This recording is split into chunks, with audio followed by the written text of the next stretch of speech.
So, after having defined the relationship between style and expression, we now have the means to examine the relationship between engagement and art in general. It's important that we actually have that interaction between style and expression because engagement specifically deals with, well, the resolution of that interaction. If you recall, the statement was that the style produces two things. It produces the compulsion to interact with the piece, and it produces the question. And the question, this wasn't defined last time, but I was stating it now. The question defines the rules of that interaction. It basically states, well, what are we asking? And within that space, that gives you a basis of where to go and what you're looking for.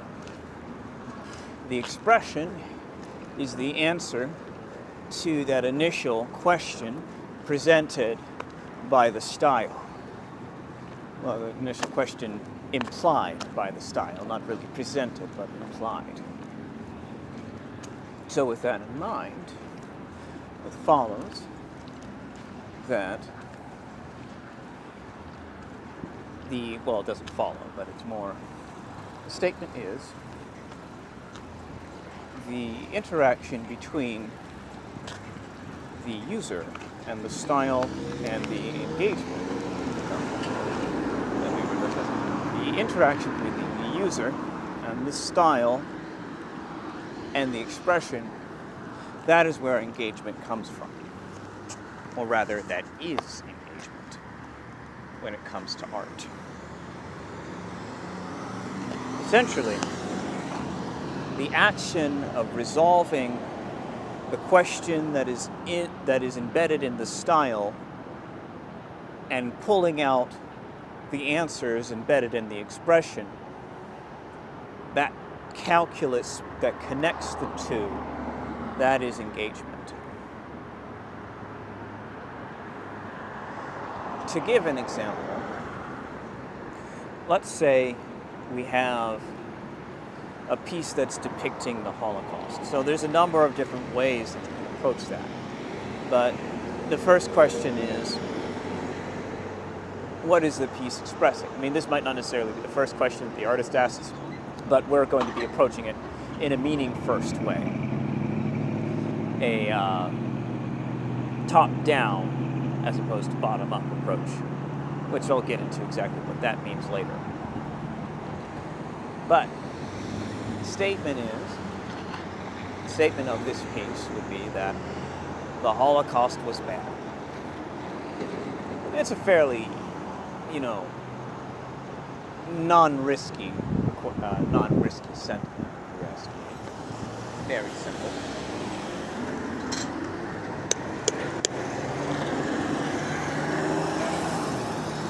Now, if we just wanted to say that, we could just have a sentence that says the Holocaust was bad. But that is very self-evident, tautologically, and it works on a t-shirt these days. But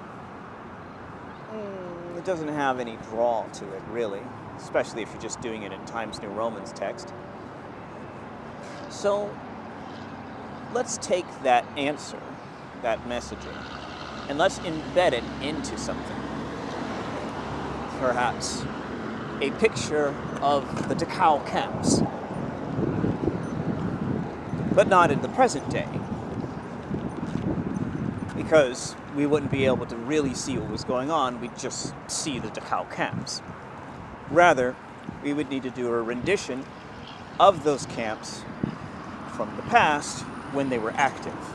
This will require some imagination. So immediately we're already moving into that space of stylistic embellishment because we won't really know everything that happened there, but we can do some research and get some ideas of exactly what they did.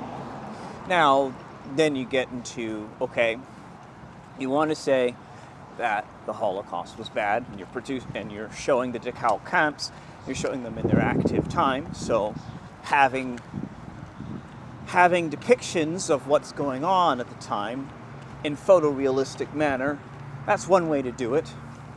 Although it might be a little bit hard on some people because, well, gore and all of that.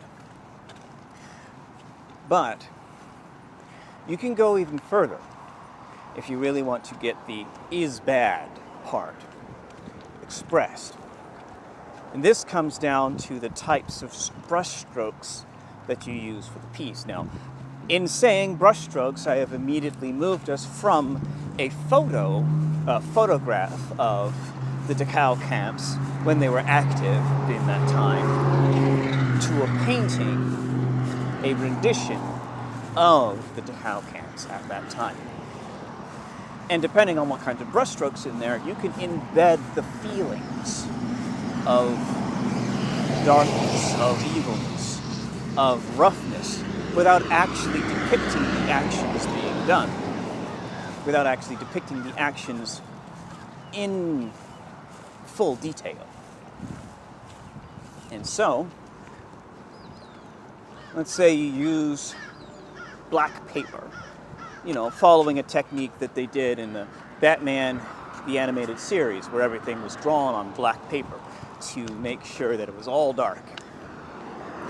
And you use wide filament horsehair brush, something big, a little bit rough, maybe uneven, so that the brush strokes are, even if you do it smoothly, come out jagged. But then you, as the artist, actually do it jagged to make it feel more rough. And so, in doing all of these things, you're giving it stylistic acumen. You're giving it style. And because the answer is embedded into the piece rather than expressly stated, there's something for the user to interact with. Because now it's not self-evident. They don't have to dwell. When it's just a sentence, the meaning is self-evident in the sentence. The person doesn't have to dwell on it. They don't have to think on it for a period of time.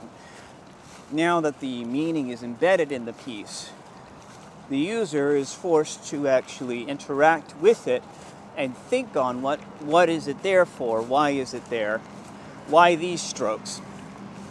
And again, because of the magic of art, the magic of that engagement, the answers are already there, and many of them will just come immediately.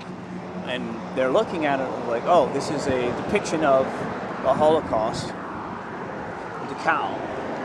And they might not even necessarily know that this is actually a depiction of that, but what they see is a person, let's say, a depiction of a person being dragged out of their home, people dressed in Gestapo uniforms, lined in dark and rough brushstrokes on black paper.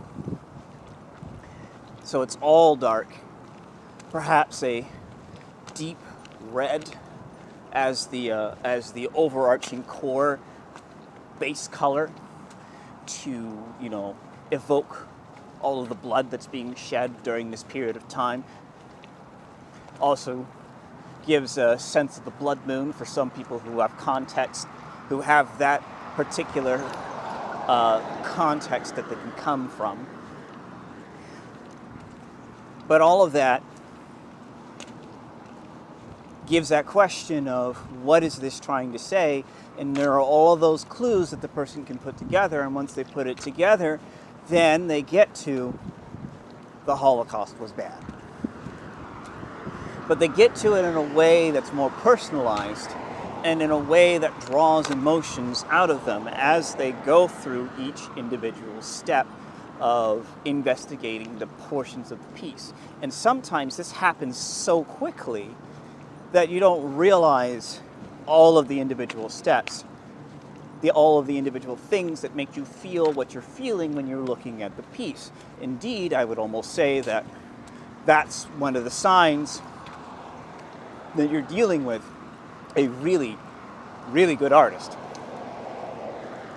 is in when you don't notice everything that they've done to make you feel something from the piece and to draw you towards the answer that they've embedded. So that is engagement in a nutshell when it comes to art. It is the resolution of the initial question of the piece towards the answer that is embedded in the piece. So there's another aspect of this that we can talk about with regards to pieces that don't actually have answers embedded in them. And conversely, pieces that don't have any style attached to them. Now, really, talking about pieces that don't have style attached to them is very simple. We go back to the technical document, we get back to just the informational account. I mean, in reality, something that is in a sense, an art piece that has no style and is meant to be that way would be a newscast. As soon as you embellish a newscast, it loses some of its functionality. As soon as you try and stylize it and make it draw out certain emotions, it's no longer doing what it was meant to do. But I digress.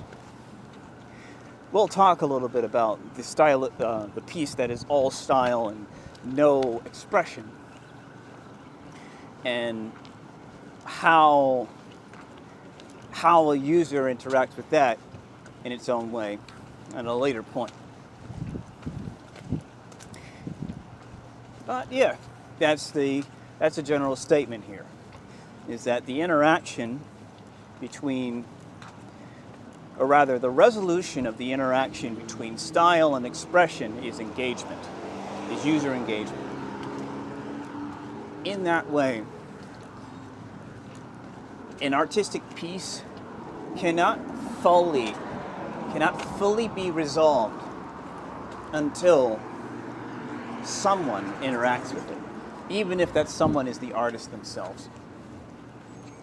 Granted, I'd say it's kind of cheating if you're the only one that interacts with your artistic piece, so you know exactly what it means when you made it, so you don't have to actually be clear about anything with regards to what it's saying, how it's saying it, why it's saying it. You don't really have to communicate anything because you're talking to yourself. But the really, really good artistic pieces, specifically, they communicate to people all around the world. And depending on how you're looking at it, some of the best ones, it's very clear what they're saying. And multiple people can look at it and come to the same conclusion. And then there are others that are really, really great. But what they're saying is it's nuanced to the point where many people come to different conclusions with regards to what it means. But they're still kind of circling around an embedded answer. At any rate, that's all I have to say about engagement at the moment. This is important when we're talking about games, but we're not talking about games at the moment. We're just talking about art in general. So, we will end it at this point. Thank you for listening.